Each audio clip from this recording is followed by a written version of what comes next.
მას შემდეგ რაც წლები გაატარა ისე თითქოს ტაივანის ჩინეთის მიერ დაქვემდებარება გარდაუვალი იყო, პრეზიდენტმა სი ძინპინმა ახლახან სერიოზული გაკვეთილი მიიღო.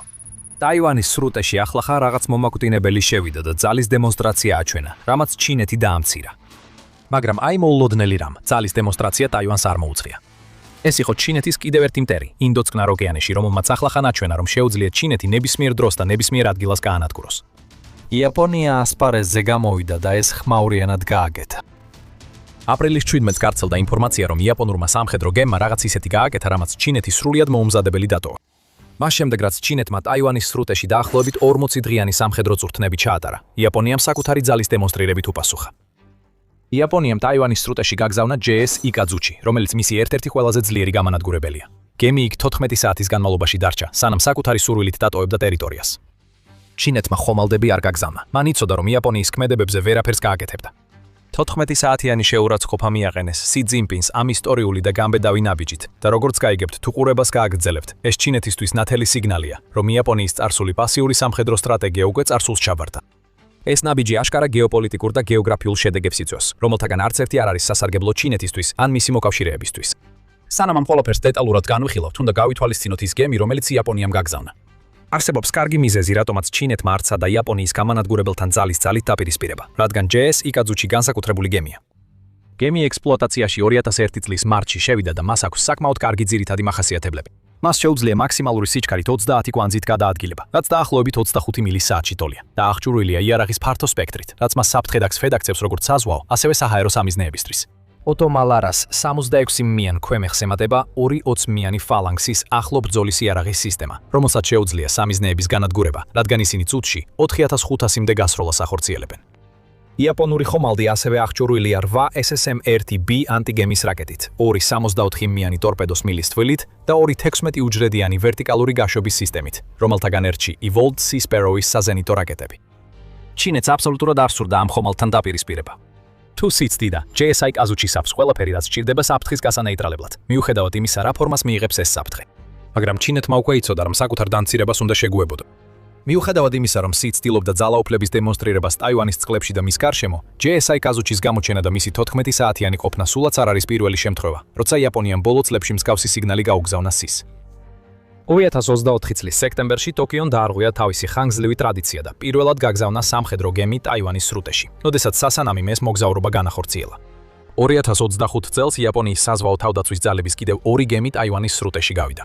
სი ძინპინისთვის ეს ბოლო დამცირება ასევე არის პირველი შემთხვევა, როდესაც იაპონიის სამხედრო გემმა ტაივანის სრუტე გადაკვეთა მას შემდეგ, რაც სანაი ტაკაიჩი 2025 წლის ოქტომბერში იაპონიის პრემიერ-მინისტრი გახდა. ეს თავისთავად გზავნილია, მხოლოდ იმიტომ, რომ იაპონიას ახალი ლიდერი ჰყავს, ეს არნიშნავს, რომ ის ჩინეთის გაღიზიანებაზე აღარ ღელოს. ჩინეთს ამ ყველაფერზე პასუხისგაცემა უნდა შეეძლოს. ყოველ შემთხვევაში ეს არის გზავნილი ონილი, რომელსაც სი და მისი გარემოცვა წლები ავრცელებენ, როცა ქვეყანა აშენებდა ფლოტს, რომელიც როგორც ამბობენ, მსოფლიოს შესაშურია. Global Firepower-ის მიხედვით, ჩინეთის ფლოტს ახლა 851 ერთეული აქვს, რაც მას მსოფლიოში ყველაზე დიდ ცხდის რაოდენობის მიხედვით. ჩინეთი ასევე მეორე ადგილზეა საერთო ტონაჟით, რომელსაც მისი ფლოტი გადაადგილებს. ასე რომ ქვეყანას დიდი გემები ჰყავს, რომლებიც საფრთხეს წარმოადგენენ. ამ სამხედრო გაძლიერების იდეა იყო, რომ ჩინეთს ინდო-წყნარი ოკეანის რეგიონში წყლებზე ისეთი დომინირება ქონოდა, რომ იაპონიის მსგავს ქვეყნებსაც კი შეეშინდებოდა თავიანთი სამხედრო გემების გატარება იმ წყლებში, სადაც ჩინეთს თუნდაც მცირე ინტერესი აქვს. სი ძინპინს ტაივანის სრუტეში ბევრად მეტი ვიდრე მცირე ინტერესი აქვს. იაპონიამ კი მაინც გაგზავნა იქ თავისი ერთ-ერთი საუკეთესო გამანადგურებელი. რაც შეეხება ჩინეთის პასუხს, ეს იგივეა, რაც გაბრაზებული წერილის დაწერა იმის გასაკრიტიკებლად, ვინც ახლახან დაგარტყა პირდაპირ კბაში. ყველაფერი, რაც ჩინეთმა შეძლო, იყო სუსტი დაგმობა იმ თითქოს პროვოკაციის, რომელშიც იაპონია ახლახან მონაწილეობდა. და კიდევ უფრო სუსტი საინფორმაციო ანგარიშები, რომლებიც ცდილობდნენ იაპონიის ქმედება წარმოეჩინათ როგორც ჩინეთის მშვიდობის შენარჩუნების მცდელობის შეურაცხყოფა. Arab News-ი უწკება, რომ გიოჯიკუნი, რომელიც ჩინეთის საგარეო საქმეთა სამინისტროს პრეს-სპიკერია, თითქმის ვერაფერს აკეთებდა იმის გარდა, რომ იაპონიის სამხედრო გემის ტაივანის სრუტეში გაგზავნა დაესახელებინა. ძალის დემონსტრირება, რომელიც შეცდომაზე შეცდომაა და ჩინეთის სუვერენიტეტს ემუქრება. იმ განცხადებიდან გამომავალი ფარისეულობა წარმოუდგენელია. სიწლებია ტაივანის სუვერენიტეტს ემუქრება, მაგრამ ეს არ შეაჩერებს მას, რომ თავისი პროპაგანდისტებით იგივე ბრალდებები წაუყენოს ქვეყნებს, რომლებიც მის ნებაზე არ იცეკვებენ. ნიპონმა კიდევ მეტი გუოს სიტყვა გაავრცელა, როცა პრეს-სპიკერი ცდილობდა დაემტკიცებინა, რომ იაპონიის ქმედებები აზიანებს ტაივანის სრუტის მშვიდობასა და სტაბილურობას და რომ იაპონიამ გადაკვეთა წითელი ხაზი, რომელიც არასდროს უნდა გადაიკვეთოს.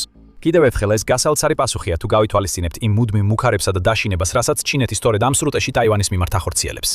მაგრამ ამ ყველაფერში ყველაზე გამორჩეული ის არის, რომ ჩინეთმა ბევრი განცხადება გააკეთა, მაგრამ არანაირი სამხედრო პასუხი არ გაუწია. თუმცა ჩინეთმა განაცხადა, რომ იაპონურ ხომალდს აკვირდებოდა. ესეც რაღაცა ალბათ. არანაირი შეჩერების მცდელობა არ ყოფილა იმ წლებში, რომელსაც ჩინეთი თავისად აცხადებს. მაგრამ სი ძინპინმა და მისმა გარემოცვამ უყურეს, როგორ გაიარა სახიფათო იაპონურმა გამანადგურებელმა 14 საათიანი გზა ტაივანის სრუტეში. რეალობა, რომლის დამალვაც ჩინეთს სურს, ისაა, რომ ყველაფერი სი ძინპინმა დაიწყო და ეხლა ისე ჩანს, თითქოს მას ბოლომდე მიყვანის ეშინია. 80 დღის განმავლობაში, მარტიდან აპრილამდე, ჩინეთი ტაივანის წყლებში საზღვაო ბლოკადას ავარჯიშებდა, რაც აშკარად ნიშნავდა, რომ სი ძინპინი შეჭრის დაწყებას უფრო მეტად უახლოვდება, ვიდრე ოდესმე. ეს ბლოკადის რეპეტიცია მოჰყვა ჩინეთის მიერ 2025 წლის დეკემბერში ტაივანის გარშემო ჩატარებულ სამხედრო წვრთნებს, რომლებმაც ასევე ბლოკადის სიმულაცია და ტაივანში მნიშვნელოვანი ადგილების დაკავება მოიცავდა. ამ კონკრეტულ წვრთნაში მონაწილეობდნენ ჩინეთის სახალხო განმათავისუფლებელი არმია, ასევე ჩინეთის საზღვაო ძალები, საჰაერო ძალები და სარარაკეტო და სარაკეტო ძალები. სამართლიანობის მისია 2025, როგორც მას ჩინეთი უწოდებს, ასევე სწორედ მას შემდეგ გაიმართა, რაც აშშ-მ ტაივანისთვის 11 მილიარდი დოლარის იარარის პაკეტს მწვანე შუქი აუნთო, რაც ერთ-ერთი ყველაზე დიდი პაკეტია, რაც ოდესმე აშშ-ს მიუწოდებია. ანუ იაპონია ის, ვინც ტაივანის სრუტეში მშვიდობას ანგრევს, ასეა? რაღაც გვაფიქრებინებს, რომ ჩინეთი ბევრად უფრო მეც აკეთებს მშვიდობის დასანგრევად, ვიდრე ვინმე სხვა. იაპონიაც თავად გამხდარა ჩინეთის დაშინების მცდელობების სამიზნე. თებერვალში ჩინეთმა იაპონიის ექსკლუზიურ ეკონომიკურ ზონაში, ანუ EEZ-ში, 20-ზე მეტი თევზსაჭერი ნავიდან შემდგარი ფლოტი გაგზავნა. EEZ არის ოკეანის ტერიტორია, რომელიც როგორც წესი ქვეყნის ტერიტორიული წყლებიდან დაახლოებით 200 საზღვაო მილის მანძილზე ვრცელდება და ამ ზონაში ქვეყანას რესურსებზე იურისდიქცია აქვს. ჩინეთის მიერ თევზსაჭერი ნავების EEZ-ში გაგზავნა ზედაპირული პროვოკაცია იყო. სი ძინპინის გზავნილი იყო, რომ ჩინეთს ნებისმიერ დროს შეუძლია შევიდეს იაპონიის მიერ ოპერირებულ წყლებში და ტოკიოს თვალწინ მოიპაროს რესურსები. მაგრამ ჩინეთის მისია ამაზე ბევრად ღრმა იყო. ჩინეთის თევზსაჭერი ფლოტი სინამდვილეში სამოქალაქო ტანსაცმელში გადაცმული მგელი იყო, რადგან ხომალდები აშკარად ბევრად მეც აკეთებდნენ ვიდრე თევზაობა. ზუსტად რა იყო ეს არ ვეცით. ალბათ ჯაშუშობა. ჩვენ არასდროს მოგვეცა ამის გაგების შანსი, რადგან იაპონიის პასუხი ამ შეჭრაზე იყო სამხედრო საბრძოლო ვერტმფრენებისა და წყლის ჭავლით აღჭურვილი საპატროლო ხომალდების გაგზავნა, რათა ჩინეთის თევზსაჭერი ფლოტი იაპონიის წყლებიდან გაექციათ. აქ არის განსხვავება. ჩინეთი აგზავნის ნავებს იაპონიის წყლებში და მას ხვდება მკაფიო სამხედრო პასუხი, რომელიც სი ძინპინს ეუბნება, რომ არ უნდა გარისკოს ზედმეტად. მაგრამ იაპონია აგზავნის სამხედრო ხომალდს 14 საათიან მოგზაურობაში ტაივანის სრუტეში, რომელსაც ჩინეთი თავისად მიიჩნევს და ჩინეთის საზღვაო ძალების მხრიდან არაფერი მოჰყოლია. არ ყოფილა მყისიერი პასუხი, არც იაპონური ხომალდის მოგერიების მცდელობა. უბრალოდ დამცირებული ჩინეთის პრეზიდენტი, რომელსაც მხოლოდ ის შეეძლო, რომ თავისი ერთ-ერთი ახლობელი გაემწარებინა და პროვოკაციაზე ეწუწუნა. სი უნდა ტიროდეს ბევრად უფრო მეტზე ვიდრე ეს. იაპონიამ მკაფიო სიგნალები გაუგზავნა და ახლა სი იცის, რომ მისი გეგმები ტაივანზე შეჭრის შესახებ საფრთხის ქვეშაა. ამ გეგმებისთვის ახლა რამდენიმე პრობლემა ჩნდება და ჩვენ ყველა მათგანში ჩაუღრმავდებით. მაგრამ სანამ ამას გავაკეთებთ, თქვენ უყურებთ სამხედრო შოუს. ჩვენ გაჩვენებთ სრულ სურათს, რომელიც სათაურების მიღმა იმალება, ასე რომ გამოიწერეთ არხი, რომ არც ერთი ვიდეო არ გამოგრჩეთ. მაშ ის, რაც იაპონიამ ახლახან გააკეთა ტაივანის სრუტეში, სი ძინპინისთვის გზავნილი იყო. სინამდვილეში ორი გზავნილი. პირველ რიგში იაპონია მაცნობა ჩინეთის პრეზიდენტს, რომ მას არ შეუძლია უბრალოდ ტაივანის სრუტის ბლოკადის ვარჯიში და ფიქრი, რომ ეს დაუსჯელად დარჩება. JS იკაძუჩის მოგზაურობა ანწყლის გზაზე ფაქტობრივად ნიშნავს იმას, რომ იაპონია ჩინეთს აცნობებს. ბლოკადა ვერ შეაჩერებს მას. თუ იაპონურ გემებს სურთ გაცურონ, ისინი გაცურავენ. მაგრამ მეორე გზავნილი და სი ძინპინის თვალსაზრისით ბევრად უფრო მნიშვნელოვანი, ისაა, რომ იაპონია აღარ იკავებს პასიურ სამხედრო პოზიციას, რაც 10 წლეულების განმავლობაში განსაზღვრავდა მის როლს ინდოწყნარ ოკეანეში. ამ პოზიციით იაპონია წლების განმავლობაში მხოლოდ საკუთარი საზღვრების დაცვას იღებდა ვალდებულებად. იაპონიას რეალურად არ ჰყავდა სამხედრო ძალა, ყოველ შემთხვევაში იმ გაგებით, რომ შეეძლო სხვა ქვეყნის წინააღმდეგ შეტევა განეხორციელებინა. მას ჰყავდა არმია, რომელიც შექმნილი იყო თვით დაცვისთვის, მაგრამ არ გააკეთებდა ისეთ აქტიურ ნაბიჯებს, როგორიცაა სამხედრო გემების გაგზავნა იმ წლებში, რომლებიც მისსავე არ ეკუთვნოდა. მაგრამ ბოლო 200 წლეულის განმავლობაში იაპონიაში ბევრი რამ შეიცვალა. იაპონიის დოქტრინაში ამ მასშტაბური ცვლილების ნიშნები უკვე 2015 წლის სექტემბერში იწყებდა გამოჩენას. მაშინ BBC-მ გააშუქა ახალი კანონები, რომლებიც იმდიც იმ დროის პრემიერ-მინისტრმა შინძო აბემ შემოიღო და რომლებიც ქვეყნის კონსტიტუციის ბევრად უფრო ფართო ინტერპრეტაციას უშვებდა.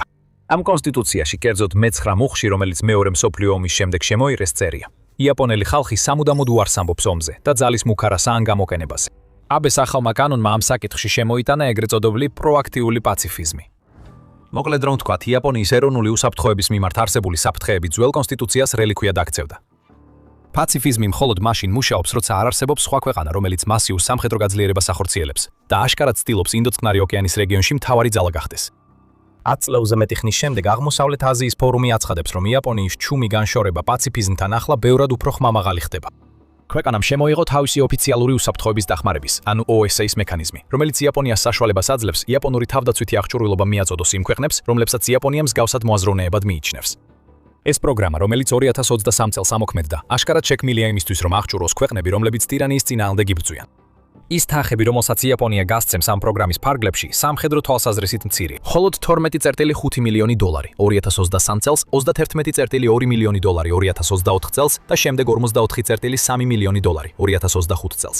ალბათ უკვე ხედავთ აქ გარკვეულ ტენდენციას. ყოველ წელს იაპონია უფრო მეტ თანხას ხარჯავს სამხედრო დახმარებაზე სხვა ქვეყნებისთვის, სადაც უმეტესად ეს დახმარებები მიემართება იმ ქვეყნებს, რომლებიც მდებარეობენ საზღვაო მარშრუტების გასწვრივ, რომლებიც იაპონიისთვის როგორც ვაჭრობისთვის, ასევე უსაფრთხოებისთვის მნიშვნელოვანია. ჩინეთი ასევე ისტრაფვის ამავე მარშრუტებისკენ. სი ცზინპინი აშკარად აღიქვამს OSA-ს როგორც საფრთხეს. იაპონიამ უკვე გამოაცხადა, რომ 2026 წელს მისი OSA-ს ბიუჯეტი იქნება 116 მილიონი დოლარი, რაც ორჯერ აღემატება იმ თანხას, რაც ქვეყანამ 2025 წელს დახარჯა. რასაც აქ ხედავთ, ეს არის მძინარე გიგანტის გაღვიძება.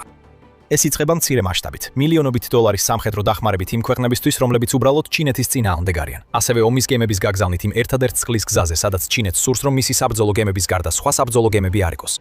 მაგრამ ეს არის იაპონიის ნელ-ნელა უარის თმა პაციფიზმზე, რომელმაც ქვეყნის საგარეო და თავდაცვის პოლიტიკა 10 წლეულების განმავლობაში განსაზღვრა. იაპონია აცნობიერებს იმ ფაქტს, რომ ინდოწნარი ოკეანის რეგიონში თვითონ ტაივანის გარდა ერთადერთი ქვეყანაა, რომელსაც შეუძლია სერიოზული დაბრკოლება შეუქმნას სი ცზინპინის შეჭრის გეგმებს. და საქმე მხოლოდ იმაში არ არის, თუ რა სამხედრო ძალა აქვს იაპონიას. სი ცზინპინი დააკვირდება და ინერვიულებს, რადგან იცის, რომ იაპონია გეოგრაფიულ მახეს წარმოადგენს მთელი ჩინეთის ფლოტისთვის, თუ ის ტაივანში შეჭრას გადაწყვეტს. ჩინეთის ყველაზე დიდი პრობლემა იაპონიასთან ის არის, რომ იაპონია მხოლოდ ერთი კუნძული არ არის. ეს არის ერთი დიდი კუნძული და უამრავი პატარა კუნძული, რომლებიც აღმოსავლეთ ჩინეთის ზღვაში ვრცელდება და ქვეყანას უპირატეს პოზიციებს აძლევს, ფილიპინების ზღვაში და საჭიროების შემთხვევაში სამხრეთ ჩინეთის ზღვაშიც. წარმოიდგინეთ ტაივანში შეჭრის სცენარი ერთი წუთით. სი ცზინპინის იდეალური სცენარი იქნებოდა ის, რომ ჩინეთს ტაივანზე შეჭრა შეეძლოს ისე, რომ სხვა ქვეყნებს ეს არ აინტერესებდეთ. ეს სი ცზინპინს მისცემდა საშუალებას ჩინეთის მთელი საზღვაო ძალა ტაივანზე მიმართოს, მაგრამ ასე არ მოხდება. იმისთვის, რომ ჩინეთმა ტაივანში შეჭრა მოახერხოს და ამავე დროს კუნძულის მოკავშირეები შეაკავოს, მას მოუწევს თავისი სამხედრო გემები და წყალქვეშა ნავები ღრმად წყნარ ოკეანეში გაგზავნოს. ჩინეთის გზაზე დგას იაპონია, რომელიც ბუნებრივი გეოგრაფიული ბარიერია. ჩინეთმა ეს კარგად იცის. ამ ბარიერს ჩინეთი პირველ კუნძულთა ჯაჯუს უწოდებს, რომელიც იაპონიის სამხრეთით ოკინავადან იწყება და ტაივანამდე გრძელდება. ხოლო აღმოსავლეთ ჩინეთის ზღვაში მდებარეობს სენკაკუს კუნძულები, პატარა კუნძულები რბი, რომლებიც იაპონიის ადმინისტრირებაშია და ჩინეთი მათზე პრეტენზიას აცხადებს. თითქოს და უმნიშვნელო ზომის გამო ეს პატარა კუნძულები მდებარეობს მიაკოს სრუტის ჩრდილოეთით, რომლის გავლითაც ჩინეთის სამხედრო გემებს მოუწევთ გასვლა წყნარ ოკეანეში. ოკინავას კუნძულებიც რიუკიუს არქიპელაგის ნაწილია, რომელშიც მიაკოსა და იაიამას კუნძულებიც შედის. მაშინვე ვხედავთ, რომ იაპონია პრობლემას წარმოადგენს. ჩინეთს სურს შეაჩეროს ნებისმიერი ამერიკული ძალა, რომელიც ტაივანის დასახმარებლად მოვა და ამას ვერ შეძლებს, თუ იაპონია თავის სამხედრო გემებს გამოიყენებს მიაკოს სრუტის დასახურად. ცის აქვს შესაძლებლობა თავად სცადოს სრუტის ბლოკირება. როგორც South China Morning Post-ი აღნიშნავს, ეს ჩინეთს მისცემს შესაძლებლობას ფაქტობრივად იაპონიის კუნძულების ჯაჯი მძევლად აიყვანოს. თუმცა ეს სრულყოფილი გამოსავალი ნამდვილად არ არის. პირველ რიგში, თუ ჩინეთის სამხედრო გემები დაკავებული იქნებიან ბლოკადით, ისინი ვერ შეძლებენ შეაჩერონ აშშ-ს გემების გადაყვანა წყნარ ოკეანეზე. მიაკოს სრუტე შესაძლოა გახდეს მეორე საზღვაო ბრძოლის ადგილი, რომელიც ტაივანისგან შორს მდებარეობს და სი ცზინპინს არ შეუძლია ყურადღების გაყოფის უფლება მისცეს თავს. თუ ყურადღების გაყოფაზე ვსაუბრობთ, იაპონია სერიოზულად მიიღებს ჩინეთის მცდელობას, რომ იაპონიის ტერიტორიულ წყლებში ბლოკადა შექმნას. ჩინეთი შეიძლება ეცადოს, მაგრამ იაპონია სავარაუდოდ გამოუშვებს თავის სამხედრო გემებს და ასევე დაუმიზნებს ჩინეთის ხომალდებს რაკეტებით, რომლებიც გაშვებული იქნება როგორც მატერიკიდან, ისე პატარა კუნძულებიდან, რომელთა გაუნებელყოფაც ჩინეთს სურს. გარდა ამისა, სი ცზინპინისთვის არსებობს ოკინავას პრობლემა. ეს კუნძული შეიძლება იყოს ყველაზე შთამბეჭდავი სიმბოლო იაპონიისა და ამერიკის სამხედროების თანამშრომლობისა. ამჟამად აშშ-ში ოკინავაზე რამდენიმე სამხედრო ბაზას და 80,000-იან მოსახლეობას ინარჩუნებს. ამ 80,000 ადამიანიდან თითქმის 30,000 აქტიური სამხედრო მოსამსახურეა, რომლებიც აშშ-ში შეიარაღებული ძალების ყველა შტოდან არიან. აშშ-ის ეს ყოფნა ნიშნავს, რომ ნებისმიერი პირდაპირი თავდასხმა, რომელსაც ჩინეთი ოკინავაზე განახორციელებს, რაც თითქმის გარდაუვალი იქნება თუ რომელიმე ქვეყანა მიაკოს სრუტეს დაბლოკავს, აშშ-ის ჩართავს ტაივანში ჩინეთის შეჭრის დროს. აშშ-ში შესაძლოა ისედაც ჩაერთოს, მაგრამ მას დამატებითი мотиваცია ექნება, თუ ჩინეთის რაკეტები მოულოდნელად ამერიკულ ბაზებს დაარტყმს. იაპონია ჩუმად ემზადებოდა მსგავსი რაღაცისთვის უკვე გარკვეული დროა. თუ ბლოკადის შექმნა დასჭირდება, ამისთვის შესაბამისი გემები აქვს. რა თქმა უნდა, JS იკაძუჩის მსგავსი გემები შეუფასებელი იქნებოდა, მაგრამ შესაძლოა კიდევ უფრო მნიშვნელოვანი იყოს იაპონიის ვერტმფრენზიდები, JS Izumo და JS Kaga. ამ ვერტმფრენზიდებზე ახლა მხოლოდ ვერტმფრენები აღარ არის განთავსებული. იაპონიამ ისინი ისე გააუმჯობესა, რომ თითოეულს შეუძლია 12-დან 15-მდე F-33B სტარება. ამ საჰაერო ცეცხლის ძალას თუ 48 თანამედროვე გამანადგურებელსაც დაუმატებთ, იაპონიას ისეთი საზღვაო ფლოტი ჰყავს, რომელიც ჩინეთის ფლოტს კონკურენციას გაუძლებს, თუნდაც რაოდენობით არა, მაგრამ ცეცხლის ძალით ნამდვილად. სუნცირე ეს ისეთი საზღვაო ფლოტია, რომელსაც შეუძლია მიაკოს სრუტის ბლოკადა განახორციელოს და შეინარჩუნოს მანამ, სანამ აშეშეკო თავის ავიამზიდებსა და გამანადგურებლებთან ერთად არ მივა. შეიძლება სიმედოვნებდა, რომ იაპონია უბრალოდ არ მოისურვებდა ტაივანისთვის ბრძოლაში ჩართვას, მაგრამ ეს იმედები უკვე გაქაცლებულია. მხოლოდ რამდენიმე კვირის შემდეგ, რაც სანაი ტაკაიჩი იაპონიის პრემიერ-მინისტრი გახდა, მან განაცხადა, რომ ჩინეთის მხრიდან ტაივანზე სამხედრო ძალის გამოყენება იაპონიისთვის სიცოცხლისთვის საფრთხის შემცველ სიტუაციად ჩაითვლებოდა.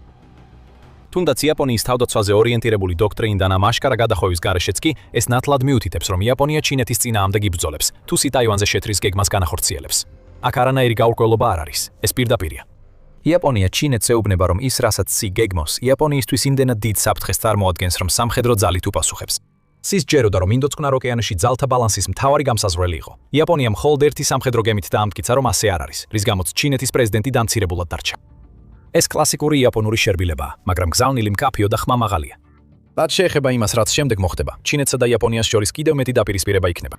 აპრილის 20 First Post-მა გაავრცელა ინფორმაცია, რომ ჩინეთმა გაგზავნა სამხედრო გემები წვრთნების ჩასატარებლად წყნარ ოკეანეში, რაც სულაც არ არის დამთხოვა, რადგან იმ პერიოდს ემთხვევა, როცა აშშ იაპონია და ფილიპინები იწყებენ საკუთარ ერთობლივ სამხედრო წვრთნებს. ჩინეთი ცდილობს დაკარგული ღირსების დაბრუნებას, მაგრამ მისი გზავნილი მაინც არ იქნება ძალიან ხმამაღალი, როცა იაპონია აჩვენებს იმ პარტნიორობებს, რომლებიც თავიდანვე ასე აშფოთებს ჩინეთს.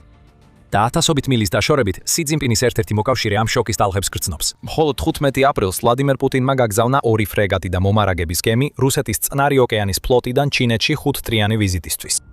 იაპონიის ნაბიჯის დრო ტაივანის სრუტეში პუტინის ყურადღებას არ გამორჩებოდა. სიემ თავარი მესიჯი მიიღო, მაგრამ იაპონიამ ასევე აცნობა პუტინს, რომ მისი ნებისმიერი სასოწარკვეთილი მცდელობა სიისთან დაახლოებისკენ შეუმჩნეველი არ რჩება. ულტრათანამედროვე იაპონური გამანადგურებელი იდეალური პასუხია იმ მოძველებულ ფრეგატებზე, რომლებიც რუსეთმა ჩინეთში გაგზავნა. იაპონიამ სასიკვდილო ძალა გაგზავნა ტაივანის სრუტეში. ვერც სი და ვერც პუტინი ვერაფერს გააკეთებენ ამასთან დაკავშირებით. და თუ ისევ რუსეთის ლიდერს დაუბრუნდებით, ის ვერაფერს გააკეთებს იაპონური კომპანიის წინააღმდეგ, რომელმაც ახლახან გიჟური რამ გააკეთა უკრაინის დასახმარებლად რუსეთთან ომში. ახალი პარტნიორობა ყვავის და იარაღი, რომელიც უკრაინაში მიემართება, მხოლოდ დასაწყისი ალიანსისა, რომელმაც შეიძლება შეცვალოს ევროპა და ინდოწყნარი ოკეანის რეგიონი. გაიგეთ მეტი ჩვენს ვიდეოში და თუ მოგეწონათ ეს ვიდეო, აუცილებლად გამოიწერეთ ახი, რომ ნახოთ ჩვენი სხვა მასალები ტაივანის ვითარების უახლესი მოვლენების შესახებ. და მადლობა როგორც ყოველთვის, რომ უყურებთ.